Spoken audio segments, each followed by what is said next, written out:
برحب بحضراتكم في قناة انجولا. وفيديو النهاردة هنتكلم عن الصفقات الهجومية للنادي الأهلي في انتقالات يناير 2024. كمان هركز على تفاصيل مهمة جدا، ولكن قبل ما نبدأ ما تنساش تعمل لايك واشتراك لقناة انجول عشان يوصلك كل فيديوهاتنا ان شاء الله الفترة الجاية. طيب خلونا نبدأ كده باللاعب الفرنسي أنتوني موديست. هل موديست مكمل مع النادي الأهلي ولا هيرحل؟ المعلومة المؤكدة اللي عندي أن موديست مستمر في القلعة الحمراء حتى نهاية الموسم الجاري. الموضوع ليه أبعاد كتير جدا. أولا كولر متمسك باللاعب، وكولر قال لمسؤولي النادي الأهلي أن موديست ده صفقة عالمية ولسه تأثيره هيكون واضح الفترة الجاية مع الفريق. ثانيا في حالة فسخ التعاقد مع الفرنسي موديست ده هيكلف النادي الأهلي مبلغ كبير، هيكون فيه خسارة مادية، وبالتالي موديست مستمر في النادي الأهلي حتى نهاية الموسم. طيب ايه بقى الصفقات الجاية للقلعة الحمراء؟ انا عاوز اقولك ان الاهلي بيخطط لضم مهاجم محلي. في 2 لعيبة على الرادار من داخل الدوري المصري. الاول كلنا عارفينه طبعا احمد امين اوفا، اسمه ارتبط بالفريق بشكل كبير. اوفا مهاجم نادي انبي من افضل اللعيبة في الدوري. تاني لاعب هو احمد عاطف مهاجم فيوتشر اف سي. الاسهل في التفاوضات والاقرب حتى الان هو احمد عاطف. العلاقات جيدة بين إدارة مودرن فيوتشر وإدارة النادي الأهلي، وبالتالي ممكن جدا نشوف عاطف في الأهلي الفترة الجاية. على الجانب الآخر رئيس انبي بيتغالى جدا في صفقة أحمد أمين أوفا. اللاعب عليه منافسة من كذا نادي في الدوري، من الأهلي الزمالك وبيراميدز، بالتالي الأهلي يعني ممكن انسحب من صفقة أوفا. في لاعب آخر يعتبر مفاجأة والاهلي مهتم جدا بضمه في الميركاتو ده، اللي هو مصطفى عبد الرؤوف زيكو.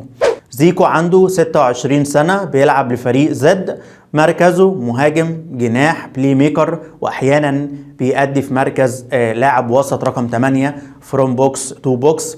شفنا زيكو قبل كده مع حرس الحدود ومستواه تدرج بشكل ملحوظ، انضم الى نادي زد. ارقامه في الموسم ده مبهرة ما شاء الله. حتى الان لعب 9 ماتشات وسجل 7 اهداف، هو هداف الدوري المصري لحد دلوقتي. يعني زيكو ايجابي جدا على الجول، لاعب شرس، لاعب فعال، ملتزم تكتيكيا، صاحب اداء ثابت وصاحب شخصية داخل الملعب. يعني عنده القرار، متعدد الادوار، بيأدي في اكتر من مركز، جناح يمين، جناح شمال، مهاجم 9، مهاجم تاني، بلاي ميكر رقم 10. بيسجل بطرق مختلفة، بيجيد لعب الكرات الرأسية وعنده القدرة على التسديد، ولاعب يعتبر متمرس في الدوري المصري، اثبت نفسه بجدارة، وزي ما قلت لك كده حتى الآن هو هداف الدوري. النادي الأهلي مهتم جدا بالتعاقد مع زيكو في الميركاتو ده، وتم الحصول على موافقة اللاعب. الخطوة الجاية تقديم عرض رسمي لفريق زد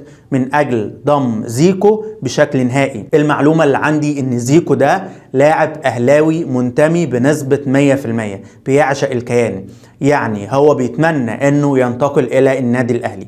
أي فرصة اللاعب بيتمنى إنه ينضم إلى القلعة الحمراء. طيب في سؤال دلوقتي، هل الأهلي هيتعاقد مع مهاجم أجنبي؟ النادي الاهلي عنده امكانيه انه يضم مهاجم اجنبي في شهر يناير. ايوه، ازاي وموديست مكمل؟ في حاجه خلي بالك، اليو ديانج اقترب جدا من الرحيل عن القلعه الحمراء، واللاعب عنده عرض رسمي من فريق قطر القطري، وجاي له عروض من الدوري التركي، وخلاص يعني ديانج بنسبه 99% خارج جدران القلعه الحمراء. وبالتالي الاهلي عنده فرصة كبيرة انه يضم مهاجم اجنبي رقم 9 سوبر في فترة الانتقالات الشتوية. هناك اكتر من لاعب على الرادار، لعيبة اجانب مرشحين للنادي الاهلي، ولكن الصراحة حتى الان مفيش معلومات مؤكدة.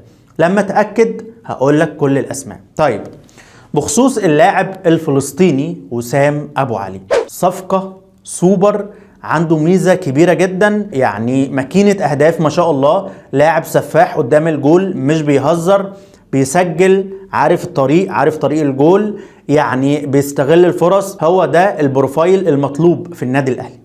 وسام ابو علي عنده 24 سنة، بيلعب لفريق سيرياس السويدي، جنسيته فلسطيني دنماركي، قيمته التسويقية 1.5 مليون يورو. أرقامه في الموسم ده لعب 16 مباراة، سجل 10 أهداف وصنع هدف. لاعب عربي متأسس كورة في الملاعب الأوروبية، لاعب عربي بإمكانيات عالمية. النادي الأهلي حصل على موافقة وسام أبو علي، بيتبقى إنهاء التفاصيل المادية مع إدارة نادي سيرياس السويدي. خلي بالك الصفقة بتقترب، والتقارير الدنماركية بتأكد ان في مفاوضات رسمية بين الاهلي وادارة الفريق السويدي. الصراحة انا شايف ان وسام مهاجم جيد، عنده ميزة مهمة ان هيتم قيده كلاعب محلي، يعني لو الاهلي ضمه مش هيحجز لنفسه مكان لاعب اجنبي. بالاضافة انه لاعب اصلا على المستوى الفني والبدني مهاجم جبار ما شاء الله، يعني عنده امكانيات وعنده مواصفات رهيبة. وسام متأسس في الدنمارك، متأسس كورة في الملاعب الأوروبية، لعب لعدد من الأندية الدنماركية، ثم انضم إلى فريق سيرياس السويدي في سنة 2023. يعني قيمته التسويقية زادت بشكل كبير جدا آخر 6 شهور، تقريبا زاد مليون يورو. هو كان 500 ألف يورو لما انضم للدوري السويدي وأدى بشكل كويس. الرانك بتاعه ارتفع بشكل ملحوظ. يعني الأهلي في مرحلة المفاوضات مع إدارة الفريق السويدي، وخلي بالك إدارة نادي سيرياس عندهم رغبة كبيرة على بيع اللاعب الفلسطيني الدنماركي وسام أبو علي. كلنا عارفين صفقة اللاعب عمر كمال عبد الواحد، وعمر بيفضل انه ينضم للقلعة الحمراء رغم ان عمر جايله عروض من الزمالك وبيراميدز، بس التارجت بتاعه الهدف بتاع عمر كمال عبد الواحد انه يكون موجود في النادي الاهلي. ممكن جدا الاهلي ينهي الصفقة، تكون اول صفقة رسمية بالنسبة للقلعة الحمراء. عمر كمال عبد الواحد الجوكر، لاعب فريق فيوتشر اف سي، واللاعب يعني الدولي اللي بينضم دايما الى منتخبنا الوطني. بكده نكون وصلنا نهاية الفيديو. اتكلمنا النهاردة عن الصفقات الهجومية للنادي الاهلي. ما تنساش تعمل لايك ومتابعة ومشاركة عشان يوصل لك كل فيديوهاتنا. شكرا ليكم، السلام عليكم.